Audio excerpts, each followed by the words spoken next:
La Fundación Caminantes Sin Fronteras trae el segmento educativo Voces de la Conservación de la Biodiversidad en el Pueblo Agua.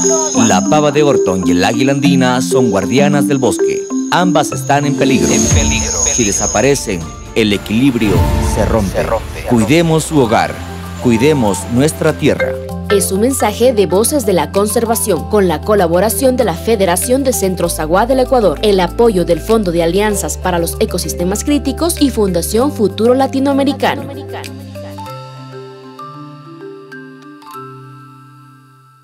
Fundación Caminantes Sin Frontera, Karamdi, Urusa Kamdamida, Pichpara Kuiragin Soashpa, Puebla Waki, Kuingwane, Karawamne, Aongal Kuiragime.